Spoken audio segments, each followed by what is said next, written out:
grabar así No, se como había desde puesto a antes. grabar, Ahí me aparece recién que está grabando. sí, lo había Ya, puesto, qué raro. eso era Ya, mi talk. muchas gracias, Josefa. Sí, lo que estábamos conversando es efectivamente el soporte es lo que en el texto de Parodi, que lo vamos a ver en un ratito más, se denomina texto uno.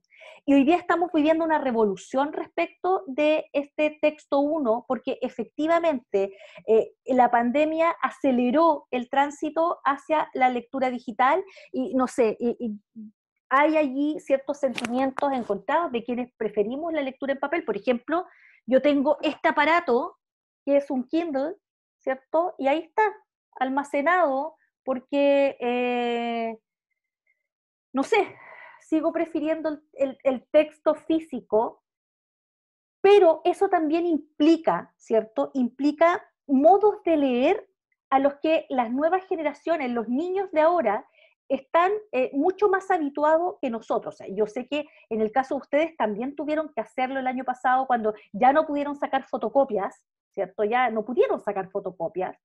Y entonces los profesores, como ustedes no tenían acceso a la biblioteca, tuvimos que empezar a digitalizar los textos también, ¿ya?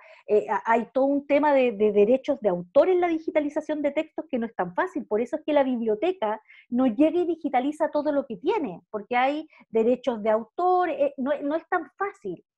Y lo que pasa con los textos escolares también es que el soporte va cambiando y probablemente, ¿cierto?, en un muy corto plazo, inclusive los textos escolares van a empezar a estar probablemente en realidad aumentada, ¿ya?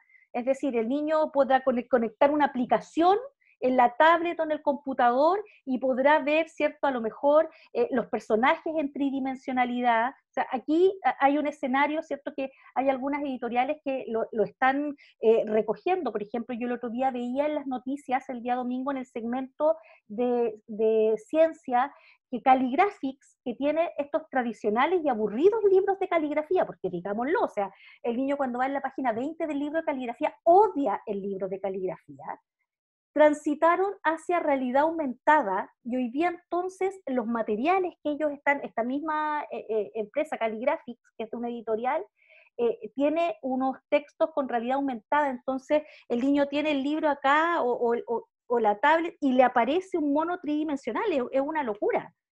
Y eso, eh, el paso siguiente es el aula, la sala de clases.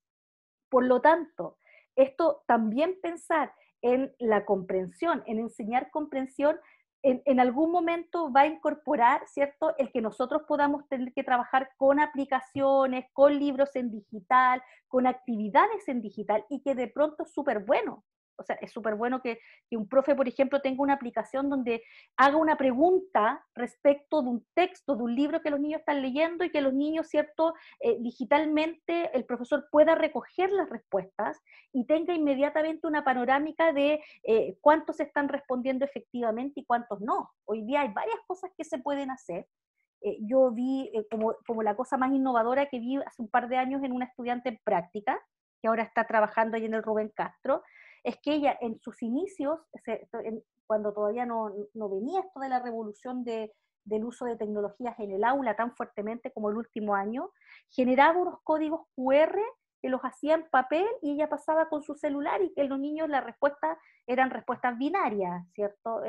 O eran ABCD que estaban escritos en cada punta y ellos daban vuelta y ella pasaba escaneándole con su celular y luego tenía en la proyección de la pizarra, tenía allí, ¿cierto?, las respuestas y sabía quiénes habían marcado A y había un grupo que había marcado B y por qué se había equivocado.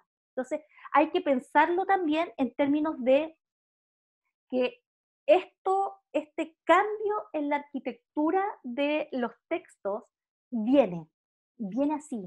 Y este año probablemente, imagínense la gente de Valparaíso en este momento, no tiene acceso a salir a comprar los textos escolares, va de la mano de un fenómeno que es un fenómeno que yo siento muchísimo, que es que ya no quedan librerías.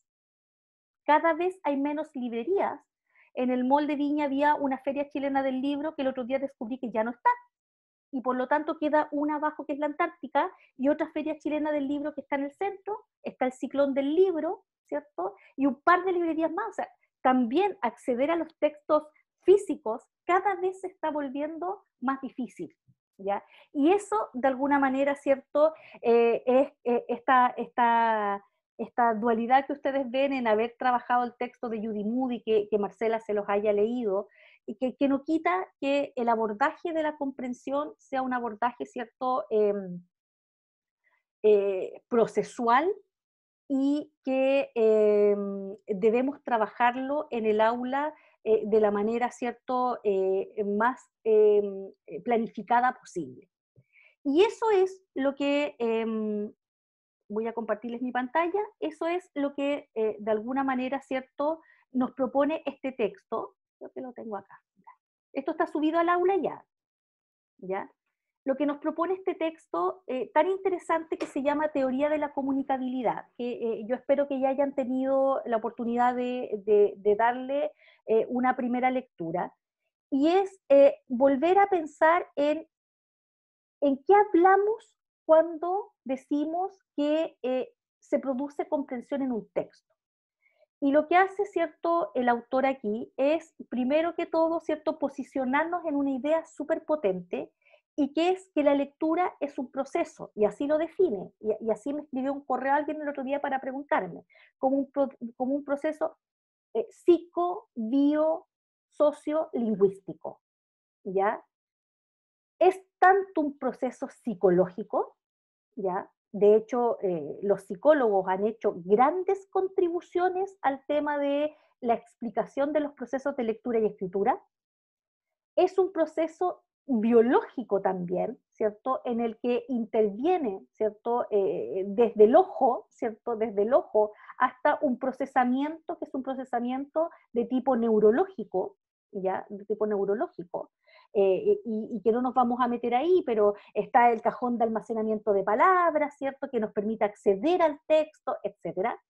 Es también un proceso social que ustedes lo saben muy bien, porque en algún momento leímos a Casani en Literacidad 2, y Casani, recuerden ustedes que señalaba esto de que la lectura es un proceso social, o sea, se produce en una situación social que determina también los modos en que nos enfrentamos a la lectura. Recuerden que Casani, yo no sé si se acuerdan de esto, pero Casani hacía tres distinciones. Hablaba de una lectura, ¿cierto? Que era una primera lectura, era una lectura física, tengo el texto y lo leo. Luego hablaba de un enfoque psicolingüístico, y hablaba de un enfoque, ¿cierto?, social, que es que finalmente los procesos de lectura muchas veces se producen en contextos sociales, y por lo tanto las interpretaciones, ¿cierto?, que nosotros les vamos dando a la lectura tienen que ver también con nuestras experiencias vitales. Entonces, es un proceso tanto psicológico como biológico, como social y lingüístico, ¿ya? Y por eso es que el autor señala en su texto que no es tan fácil llegar a decir qué es comprensión lectora, porque hay múltiples perspectivas para explicar el fenómeno. Todas ellas pasan en la sala de clases. Todas ellas pasan en la sala de clases. Ustedes recordarán, ¿cierto? Porque también lo aprendieron en literacidad, que, por ejemplo, el desarrollo, lo que permite la lectura en un niño de primero básico es el desarrollo de su conciencia fonológica, ¿ya? Y la conciencia fonológica tiene que ver con el desarrollo, ¿cierto?, vital del niño. No podemos esperar que un niño de 3 años, por ejemplo, ¿cierto?, tenga un desarrollo de conciencia fonológica como un niño de 6 años. O sea, hay procesos que los niños también van vivenciando a lo largo de su crecimiento, que le permiten tener la madurez para acceder a la lectura. Y es por eso que son tan criticados, por ejemplo, esos programas que pretenden adelantar la lectura en niños de 4 años, ¿ya? Porque hay ciclos vitales que son para algunos fundamentales para el hecho de la lectura. Hay toda una discusión también a nivel neurológico respecto, y lo conversamos en algún minuto, si es la cursiva o es la imprenta. ¿Qué facilita más la lectura de un niño? ¿La cursiva o la imprenta? Y hay voces a favor y voces en contra, y es ahí un terreno, ¿cierto?, en constante discusión. Qué dice Parodi entonces respecto, lo voy a poner en modo presentación? ¿Qué dice Parodi? Voy a mover esto para arriba. ¿Qué dice Parodi entonces respecto a, me voy a saltar esta, después voy a volver acá atrás? Ya. Dice que la comprensión de textos escritos es una actividad controlada, que es lo que hace a un lector experto, ¿cierto? Controlada con el propósito,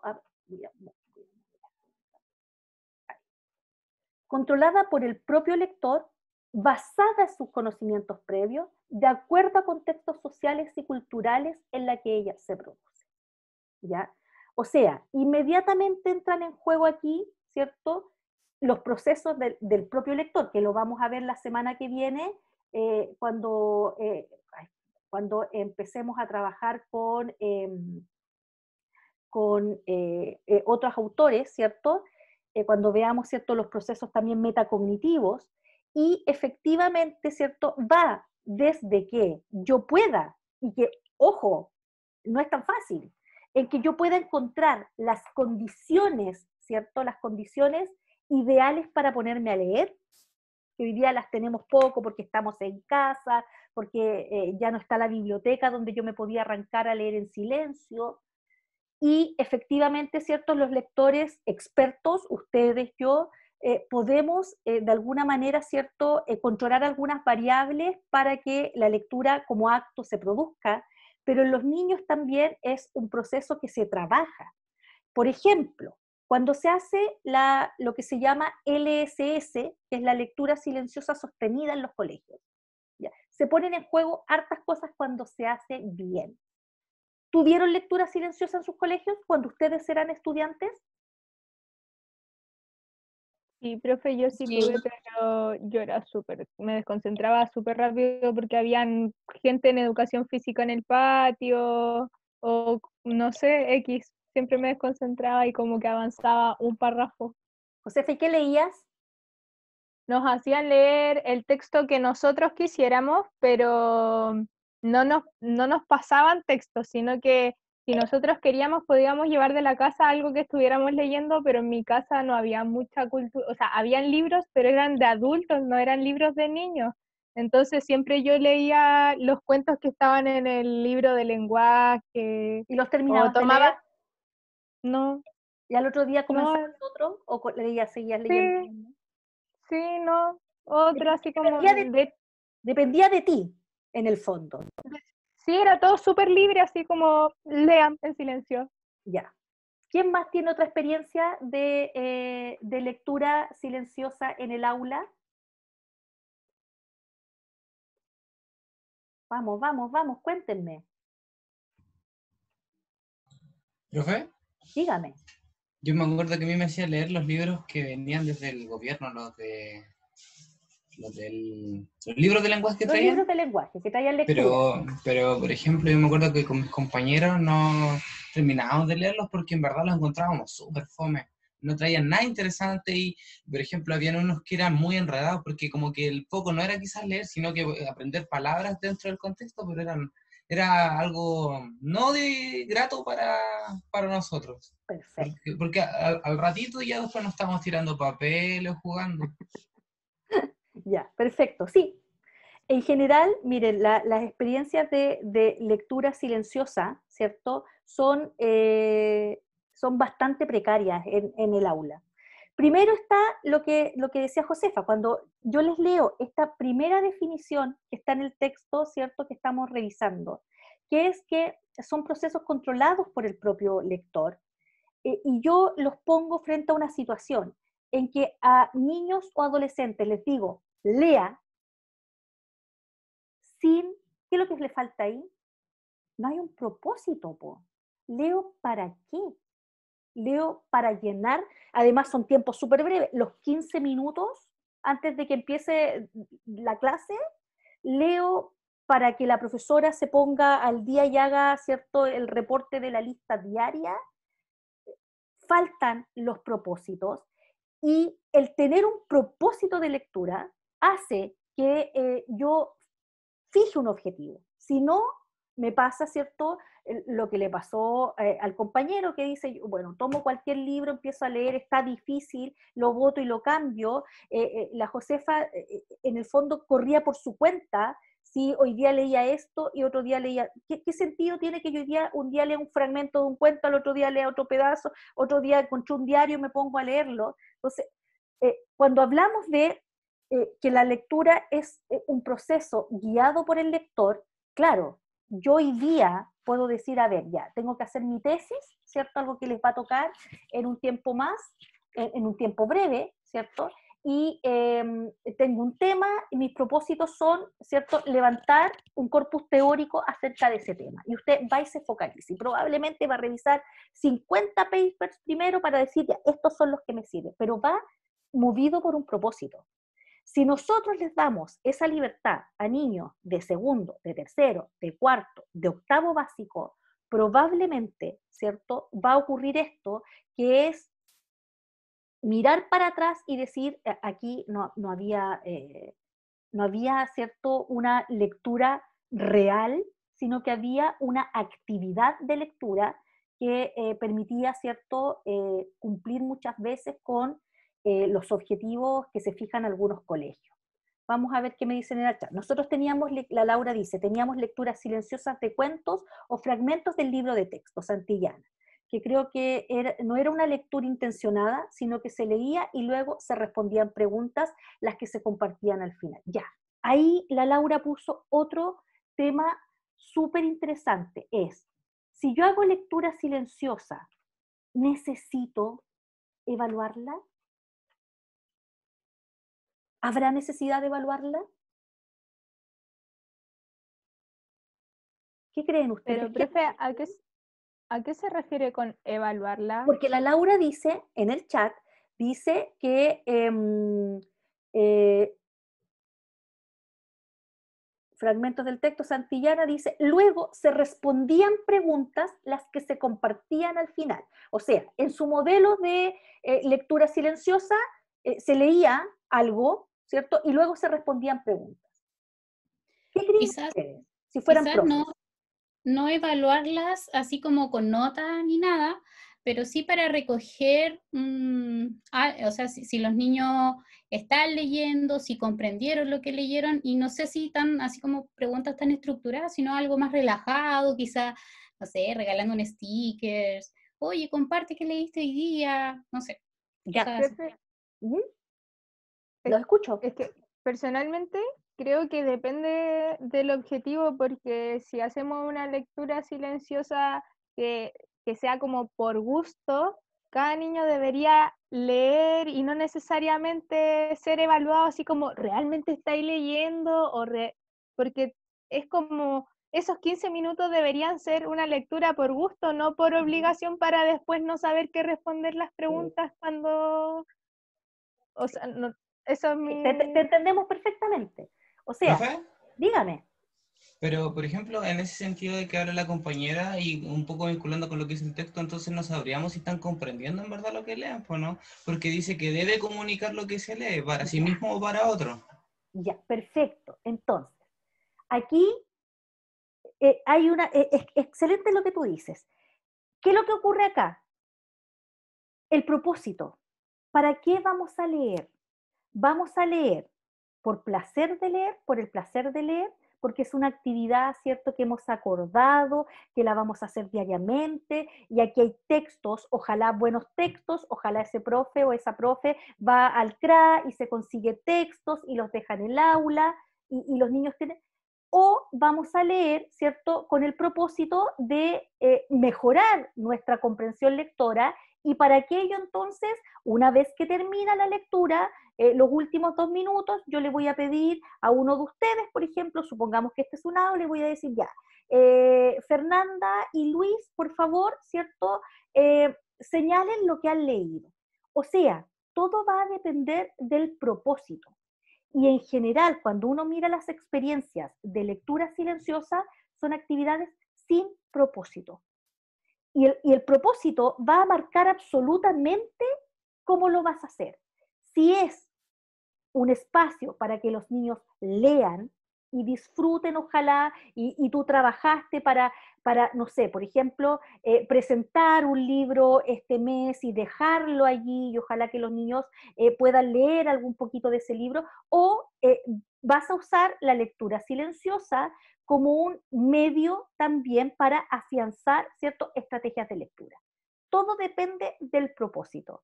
¿Por qué? Porque una de las primeras cosas que se señala es que un lector experto, ¿cierto? Que es un lector que está, que domina estrategias, que flexiblemente las aplica de un tipo de texto a otro, primero que todo es un lector que tiene control sobre el proceso de lectura. Control que va desde tener un propósito y que ese propósito se convierta, ¿cierto?, en tu meta. Control para decir, oye, este texto está súper difícil. Les debe haber tocado alguna vez leer un texto súper difícil, ¿cierto? A mí me pasa siempre con un texto que yo trabajo con estudiantes de otras carreras a los que les hago el curso de teoría y planificación curricular, que no sé si ustedes ya lo cursaron o lo están cursando este semestre, ¿cierto? Este semestre sí lo tenemos. Y están leyendo a Kemis, ¿no? Tienen que leer a Kemis. El currículum más allá de la teoría, que es un texto, capítulo 2 de Kemis, el capítulo 1, es un texto súper difícil de entrarle, súper difícil, ¿ya? Y todo, siempre partimos, y yo sé que el profesor que les va a hacer currículum, ¿cierto? Tiene ahí también de entrada el texto. Es un texto difícil de entrarle. ¿Por qué? Porque requiere, ¿cierto?, mucho conocimiento previo respecto de la génesis de la escuela, respecto de corrientes pedagógicas. Y la verdad es que cuando un estudiante, ¿cierto?, como ustedes, yo ahora estoy haciendo ese curso con pedagogía en inglés y estoy justamente en eso, cuando uno les presenta el texto y uno dice, ya, mira, ¿en qué necesito que te fijes en este texto? Entonces te voy a decir que lo que tienes que buscar en este texto es la discusión que hay entre la naturaleza teórica y la naturaleza práctica del currículo escolar, ¿ya? Y vas a buscar eso. Si no, es difícil, ya a todos nos ha tocado trabajar con textos que de pronto, ¿cierto?, constituyen un desafío. ¿Qué hacemos los lectores, entrenados, expertos? Usamos estrategias para acceder a los textos difíciles. Tomamos nota, vamos a otro texto que nos permita aclarar este texto, ¿cierto? Lo conversamos con otro, lo leemos más de una vez, y eso es el control que uno debiera trabajar también con los niños, ¿ya? Si tú estás leyendo un texto con los niños y le preguntas, ¿qué les pareció el texto? Y los niños te dicen, fome, el libro era fome, ¿cierto? ¿Cómo mediaste el que esa respuesta, ¿cierto?, fuera una respuesta, no sé, argumentada, qué sé yo? ¿Ya? Entonces, lo primero que Parodi nos dice aquí es justamente este tema de el control, ¿ya? Mira, la Daniela dice, hacíamos fichas de lectura, ¿ya? Fichas de lectura, o sea, ya era leer para escribir, ¿ya? Creo que siempre es bueno evaluar, dice Laura, no necesariamente calificar, porque es un proceso y puede ser mejorado con el tiempo. Perfecto. Ya vayan pensando cómo lo van a hacer ustedes. Voy atrás porque me salté. Entonces, además dice Parodi que está basada en los conocimientos previos, de acuerdo con los contextos sociales y culturales en que ella se produce, ¿ya? Y efectivamente, ¿cierto? Esto está en cualquier texto que ustedes accedan sobre comprensión, van a encontrar al menos 3 cosas. Van a encontrar que es un proceso estratégico, que es lo que está señalado aquí, ¿cierto? Controlada por el propio lector, que los conocimientos previos son fundamentales a la hora de enfrentar un texto y que el contexto social y cultural, por qué estamos leyendo este texto y no otro, ¿cierto? ¿Qué tiene que ver este texto con las cosas que nosotros vivimos diariamente? Son 3 ejes fundamentales. Y entonces está lo que yo les decía, que además Parodi dice que es un macroproceso, o sea, es un proceso, ¿cierto?, de los de más alto calibre intelectual, multidimensional en que intervienen todos estos factores que yo ya les había señalado. Y que es imposible de explicar en una sola dimensión, ¿ya? Esa es una de las primeras cosas que nos dice. Y luego propone esto que le llamamos teoría de la comunicabilidad, que es una teoría súper interesante y que tiene muchas aplicaciones al aula. Y que se fundamenta en esta idea de la acreditabilidad de lo comprendido y en tres supuestos centrales distintivos: la cognición situada, la interactividad y la socioconstructividad. Me quiero quedar primero con esto de la acreditabilidad de lo comprendido. Entonces, de aquí yo les voy a dar ejemplos de la vida misma de ustedes cuando se podían ver. Yo no sé si a esta altura se juntan a estudiar en grupo, pero una de las primeras cosas que uno debiera poder hacer después de que leyó un texto y lo leyó desplegando estrategias es decir, a ver, lo voy a parafrasear, ¿ya? Y cuando lo parafraseo, ojo, construyo un nuevo texto. Es un nuevo texto en base al texto leído, ¿ya? Entonces, no sé, por ejemplo, yo no sé quién de ustedes era de aquellos o aquellas que los buscaban antes de los controles de lectura y le decían, oye, ¿me podéis contar el libro? ¿Alguno de ustedes era contador de libros en el colegio? A mí me pasaba muchas veces, bueno, me gusta leer, así que siempre leía como los libros antes y todo eso. Profe, encontré un extracto en Parodi que me quedó dando vuelta, Dígame. que dice que la comunicabilidad de lo leído no debe entenderse como un mecanismo de evaluación de la comprensión, Sí. sino como una actividad intrínseca del proceso. Eso quiere decir que no se tiene que evaluar precisamente lo que el niño leyó, sino que se tiene que sacar como lo que yo quiero, o sea, saber si el niño comprendió, si efectivamente leyó, si leyó por encima, si fue más allá. ¿A eso se refiere o no? Más o menos. A lo que se refiere bien en concreto es que cuando se postula la teoría de la comunicabilidad igual acreditabilidad de lo leído, no es con fines evaluativos, ¿ya? No es con fines que no quiere decir que tú no lo puedas incorporar como un mecanismo. Es que la comprensión se genera cuando tú puedes acreditar lo leído, ¿ya? Ahora, eso en la teoría, pero nosotros lo pensamos en el aula y tú lo estás pensando inmediatamente como profe en el aula. O sea, yo puedo preguntarle al niño, le puedo decir ya, ahora explícamelo con tus propias palabras. Por supuesto que sí. Y muchas veces lo hacemos. Y a veces incluso lo convertimos en un proceso colectivo. Y entonces cuando uno está ahí en problema, le decimos, ya, usted siga con lo que está explicando su compañero, que aún es más difícil, porque tiene que pasar por el texto leído, el texto que estaba construyendo el compañero, y sobre ese texto, ¿cierto? Usted tiene que además explicar lo que el compañero estaba explicando del texto leído. No lo señala, no está pensado como un mecanismo de evaluación, sino que cuando uno comprende, puede hacerlo, ¿ya? Y nosotros podemos emplearlo como un mecanismo para verificar comprensión, ¿ya? O sea, no lo está pensando como en el trabajo del profe en el aula, lo está pensando como proceso Parodi, ¿ya? Y eso, efectivamente, que tú señalas, déjenme volver a la diapositiva, eso justamente es lo que es el resumen o el corazón de esta teoría. De hecho, en alguna parte Parodi hace la distinción entre teoría y modelo, pero no me voy a meter ahí ahora. Y dice que esta teoría estaría fundamentada en tres grandes pilares. La cognición situada, que es algo que es súper relevante, ¿cierto? La interactividad y la socioconstructividad. Y a estos tres pilares le asigna, ¿cierto? Una serie de microprocesos que podrían dar cuenta de estos principios. Vamos a ir para allá. Acá. Voy a mostrarle este primero. Ahí está, la cognición situada. Miren, esto es súper relevante porque este es el enfoque además que está en el currículum. Ya, de alguna manera, sobre todo sobre todo en el currículum de séptimo y octavo básico.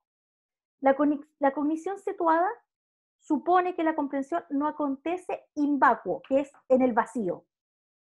Muy por el contrario, ocurren en entornos ecológicos y donde los procesos están distribuidos por los contextos sociohistóricos, ¿ya? O sea, el proceso de comprensión no es en el aire, sino que se hace sobre textos que tienen un correlato, ¿cierto?, con el entorno donde estoy leyendo ese texto, que tiene que ver con las condiciones materiales, históricas, sociales, donde ese texto se produce y de donde se lee. Por ejemplo, si yo en este minuto, a ver, les diera un texto como un manifiesto. ¿Saben lo que es un manifiesto? Es un tipo de texto. ¿Saben lo que es un manifiesto?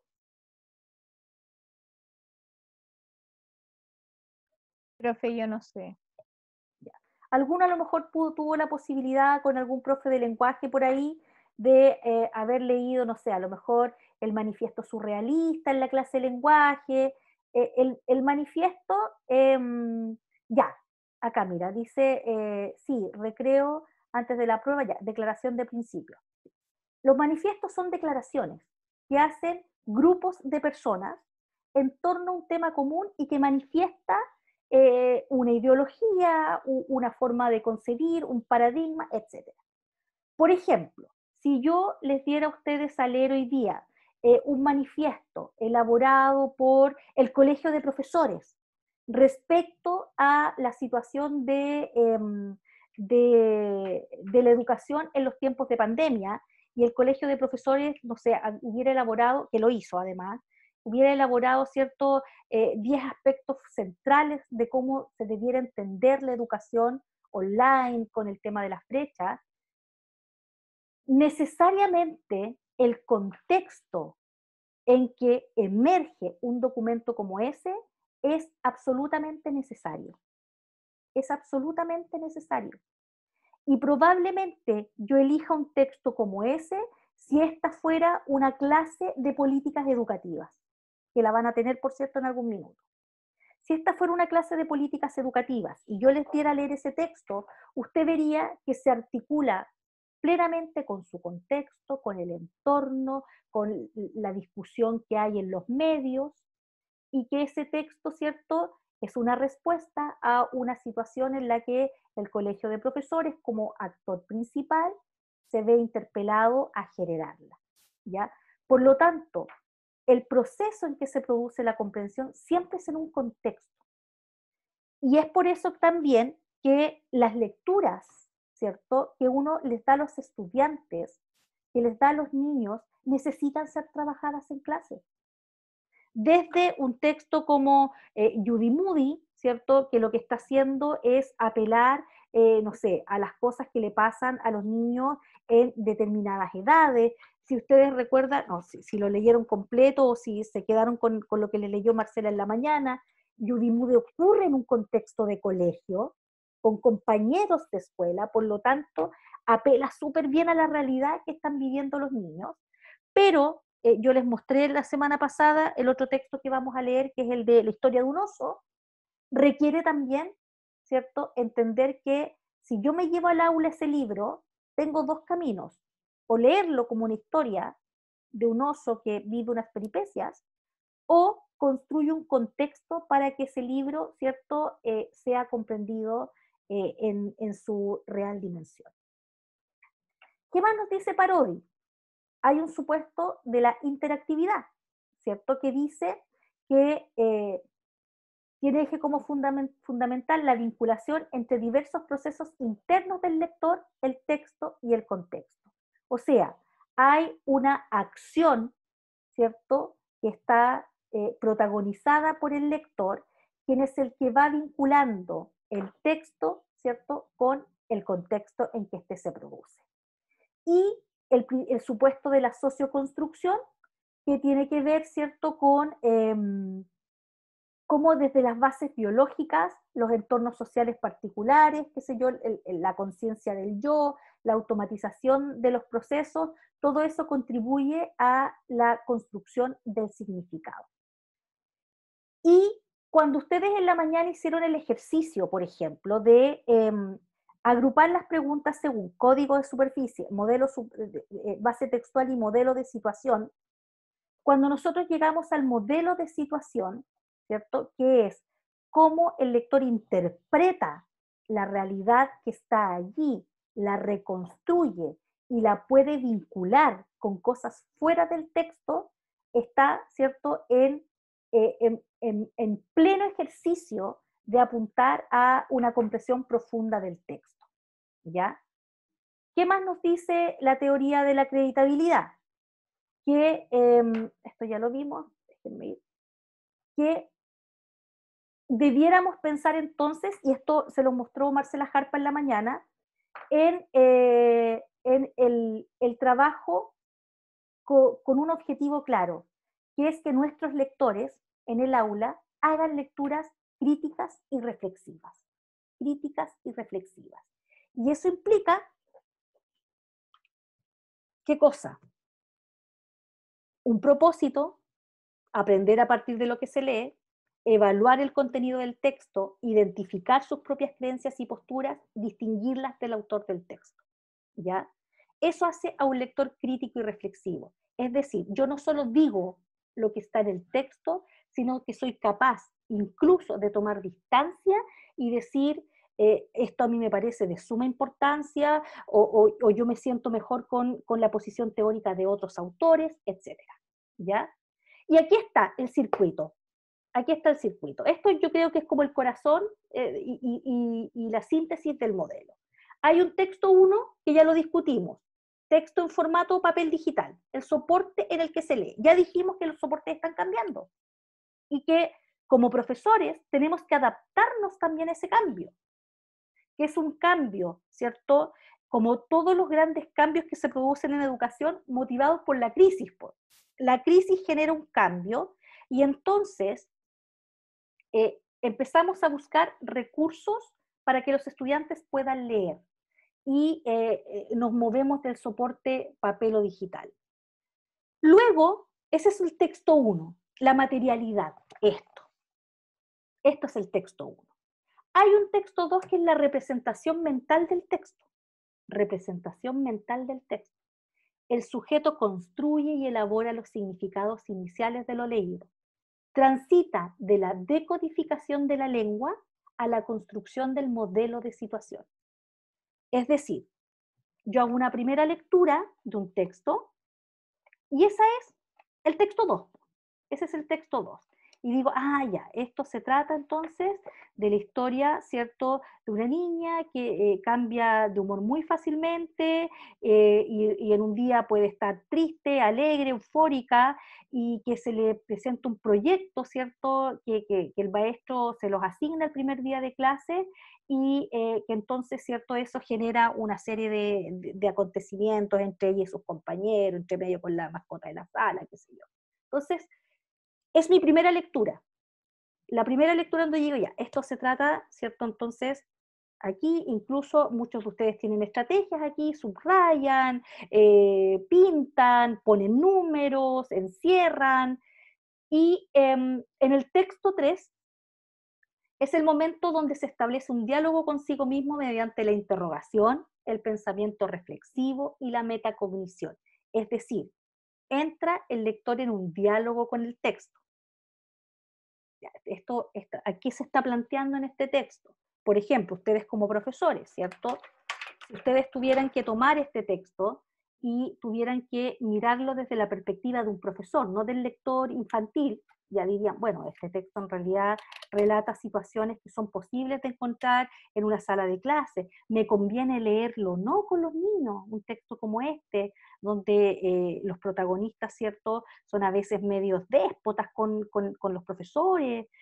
Hay una reflexión acerca del texto, ¿cierto? En este caso un texto muy sencillo, para pasar a un texto 4, en que se verbaliza y se comunica a otro, ¿cierto?, lo que he leído. Deja de ser una representación personal y se transforma en un mensaje comunicable al otro. Y si ustedes se fijan acá, el sujeto mientras lee y aprende va construyendo, ¿cierto?, los 5 textos, porque luego El último nivel es el texto 5, en que el lector construye un texto nuevo a partir de las etapas anteriores. Lo leíste, viste de qué se trataba, ¿cierto? Usaste estrategias de lectura, viste cómo ese texto se vincula con lo que tú ya sabes, haces un resumen del libro y lo comunicas a otro, ¿ya? En general, cuando uno mira lo que pasa en las aulas infantiles, la mayoría de las veces las clases se quedan acá, en el texto 2, ¿ya? En el texto 2. Y entonces hay un tránsito, ¿cierto?, del texto por cada etapa, ¿ya? Esto yo se los voy a dejar este PPT para que ustedes luego acompañen su lectura. Y en general, ¿cierto?, a lo que propende esta lámina que ustedes están viendo acá, es ver qué hace, ¿cierto?, en cada una de las etapas un lector no experto, un lector que está en proceso de convertirse en un lector experto y un lector experto, que ustedes aquí también podrían hacer el ejercicio de buscarse, ¿ya? Por ejemplo, ¿qué hace un lector experto? Se espera que no solo haya conseguido una representación coherente y socializada, sino que desde esta pueda llegar a la construcción de aprendizajes profundos, ¿ya? Vislumbra al menos dos alternativas. El lector hace una construcción que le permite volver a leer el texto y lo comunica a otros. Entonces, también son procesos que uno los puede mirar en relación a personas que se están iniciando en la lectura, quienes tienen cierto un training y quienes son lectores expertos. Quiero mostrarles, esto es lo mismo que está en el texto, quiero mostrarles esto, ¿ya? Y que tiene que ver con lo que yo les estaba planteando sobre la lectura silenciosa. Y aquí emerge el tema de cómo el propósito de lectura es el que hace que nosotros movilicemos muchos de los recursos asociados a la comprensión lectora. Cuando yo tengo un propósito, ¿cierto? Acá, tengo objetivos funcionales. Por ejemplo, el profesor me pidió, ¿cierto?, una determinada tarea. Por lo tanto, yo voy a leer este texto y establezco objetivos de lectura. Esos objetivos de lectura van a señalarme a mí cuáles son las estrategias de lectura que me sirven para leer, por ejemplo, un texto argumentativo. De hecho, séptimo y octavo, que es muy probable que a ustedes también les toque hacer clase ahí, básicamente está dominado por textos literarios, por literatura y por textos argumentativos, ¿ya? Y eso me remite a mí a los géneros discursivos. Ya, si yo estoy leyendo un texto argumentativo, entonces, ¿cierto?, ¿qué estrategias de lectura? Por eso es que las flechas van para ambos lados. ¿Qué estrategias de lectura sirven a mis objetivos de lectura para responder a la tarea que me ha sido encomendada? ¿Ya? Por lo tanto, cuando yo les decía, leemos en la lectura silenciosa, alguien me pregunta, ¿y por qué significa verbalizar? Verbalizar es decirlo oralmente, ¿ya? Convertirlo en una materialidad, ¿cierto?, transmitible oralmente. Vuelvo aquí entonces, el propósito va a determinar cómo enfrentamos la tarea. Cómo enfrentamos la tarea va a determinar qué estrategias usamos y qué géneros entonces. El género también nos va a determinar, ¿cierto?, cómo estas estrategias y estos objetivos van interrelacionando. Entonces, por ejemplo, ustedes van a ver, porque vamos a trabajar con los textos escolares, que hay dos tipos de actividades de comprensión en los libros de, por ejemplo, quinto y sexto. Algunas actividades son cuando te toca leer un texto literario. Y hay otras actividades de comprensión que se utilizan cuando leemos textos no literarios.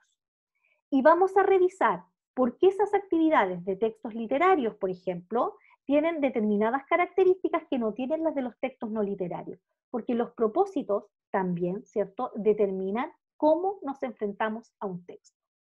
Es distinto leer, ¿cierto?, un libro como este del plan lector que leer el libro de historia. Es cuando ese profesor de educación básica le dice, ya, Entonces, para la próxima semana del libro de historia tienen que traer leída, no sé si les pasó a ustedes en el colegio, desde la página 200 a la 220. Pues usted se lleva su libro de texto para la casa y cuando empieza a leer el texto, esa lectura tiene que ser ajustada a los requerimientos de la tarea y no le sirve la lectura que a lo mejor usted hace si tiene que leer un libro para el plan lector, que a lo mejor usted se acomoda en la cama, lee, va y vuelve, marca ahí donde quedó, ¿cierto? Mira los dibujos, qué sé yo, lee la contratapa. Esa lectura probablemente no sirve cuando tienes que leerte 20 páginas del libro de historia. Tienes que cambiar tus estrategias. Y eso está determinado por los objetivos funcionales y los objetivos de lectura. Ya, entonces, voy a volver atrás. Entonces, por ejemplo, ay, se me perdió. Voy a dejar de presentar. Ya, entonces, como síntesis, ¿cierto? Primero que todo, van a encontrar ustedes en los distintos textos que vamos a leer varias definiciones de lo que es comprensión de lectura o comprender un texto. Van a encontrar hartas definiciones. Todas esas definiciones tienen cosas en común. Siempre apelan al conocimiento previo, ¿ya? Y eso se ve muy bien, por ejemplo, los textos literarios, en los textos escolares, cuando dice, antes de leer, ¿qué sabes de este tema? Mira la portada, ¿qué te imaginas? ¿De qué te imaginas que se va a tratar este texto? Que son cosas que nosotros hacemos habitualmente con los niños en el aula. Y que lo que están haciendo es movilizar el conocimiento previo en pos, ¿cierto?, de empezar la construcción del significado del texto. Entonces, cualquier texto escolar, cualquiera, pueden hacer la revisión, ¿cierto?, hoy día mismo si quieren. Cualquier texto escolar, hoy día, los textos de lenguaje, parten haciendo esta estrategia del antes de leer, que sabemos, que te imaginas, de qué se va a tratar, me podrías decir qué crees que está haciendo, supongamos que un niño no ha leído este libro, ¿cierto? Y yo les muestro la portada, ¿de qué crees que se trata? ¿Quién crees que es ella? ¿Será ella Judy Moody? ¿Está de mal humor, de muy mal humor? ¿Por qué una niña podría estar tan de mal humor?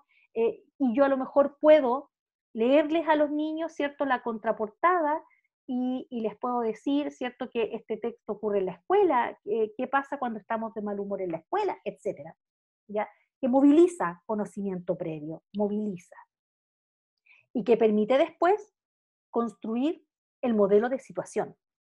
Cuando yo les digo, ya, mira, este texto es un texto que tú sientes que representa a los niños que van al colegio en cuarto grado pensando en el texto, en cuarto grado pasan cosas así, y entonces la construcción de la interpretación del texto también tiene que ver con cómo yo lo he vivido, cómo yo lo entiendo. Por ejemplo, ustedes pusieron aquí preguntas de modelo de situación, se me cerró el Padlet, pusieron preguntas que tenían que ver con, había una que recuerdo, que era sobre el primer día de clases. No sé si está aquí quién elaboraron esa pregunta, quién elaboró, que decía así como, ¿cómo recuerdas o crees que es una situación complicada el primer día de clases? Y claro, eso remite, ¿cierto?, a que a partir del texto tú construyes una interpretación a partir también de tus experiencias, ¿ya? Entonces, acreditabilidad de lo leído igual comunicabilidad, ¿cierto?, que es la resultante. Pero entre medio recuerden que hay hartos procesos que son los que vamos a ir revisando clase a clase, sobre todo el texto 3 y el texto 4, que es cuando el lector despliega estrategias de lectura, que es lo que vamos a ver la próxima semana, ¿ya? Para la próxima semana está el texto se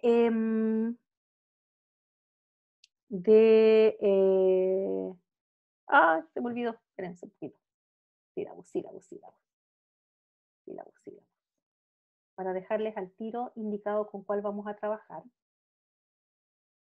Acá está, 385, el sílabus.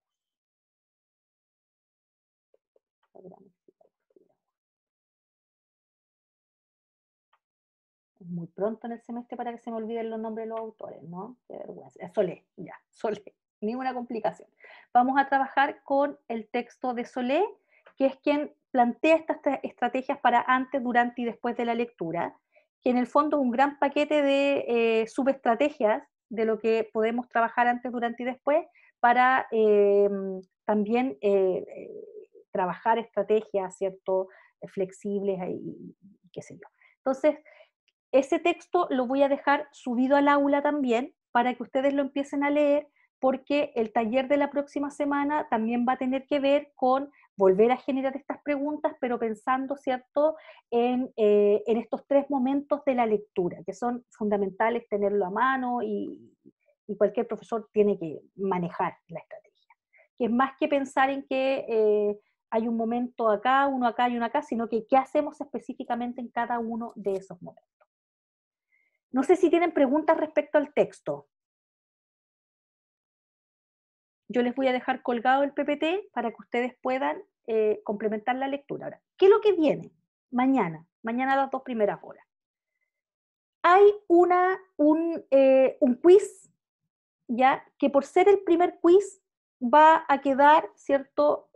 No es una cosa larga, pero son preguntas que están pensadas en la centralidad de las ideas del texto, ¿ya?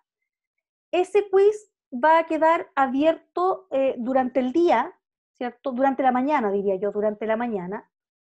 Y usted va a poder tener el texto al lado incluso. O sea, yo, ¿qué le digo? No saque pantalla ni se las pase al compañero, porque lo importante es que usted va a tener el tiempo de responderlas incluso mirando el texto.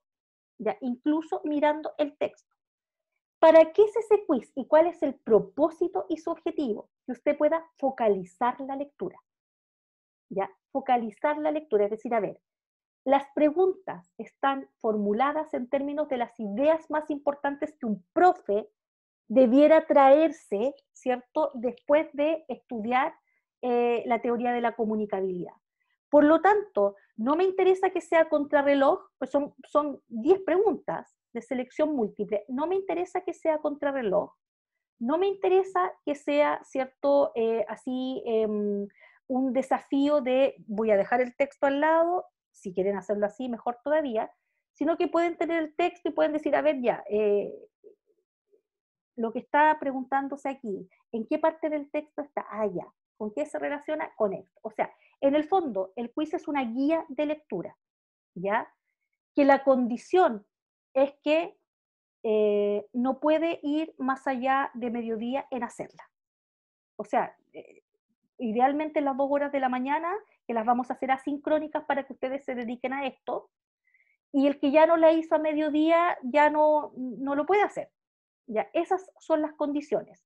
No es contrarreloj, no es una situación, ¿cierto?, donde usted va a tener que, no es una prueba, es un quiz que es una guía de orientación de lectura. Entonces, una vez que hayamos completado, que quienes hayan podido hacer el quiz lo hayan completado, yo voy a descargar los resultados y en base a eso a cada uno de ustedes les voy a dar algunos tips, algunas retroalimentaciones, o lo voy a discutir de manera personal, ¿ya? Así que va a estar abierto mañana, yo lo programé para que se abriera a las 8 de la mañana y lo voy a cerrar yo creo a la 1 de la tarde, ¿ya? A la 1, porque yo voy a estar con el otro paralelo a esa hora, a la 1 de la tarde, y vayan anotando cosas, digan, mira, estas son las preguntas que articulan la centralidad del texto y son las que después obviamente pasan al handbook, a la prueba de handbook, ¿ya? Así que va a quedar abierto y cualquier cosa durante la mañana ustedes me pueden escribir, ¿cierto? Yo voy a estar, entro a las 12:20 con el otro paralelo mañana, no tengo reunión antes, así que voy a estar disponible por si ustedes me quieren contactar para cualquier pregunta que tengan. Por ejemplo, esa pregunta linda que me escribió el otro día, que alguien me preguntaba, quiero que era lo psicobiosocial, ¿cómo se entendía esa? Así que eso, les subo la clase también hoy día y voy a estar pendiente mañana de acompañarles en el trabajo. Y nos veríamos entonces la próxima semana en el taller con Marcela, ¿ok? Ya, profe, que esté Ya. bien. Igual Gracias. ustedes. Gracias, profe. Chao. Chao, profe. Chao, profe. Chao. Chao, Emilia.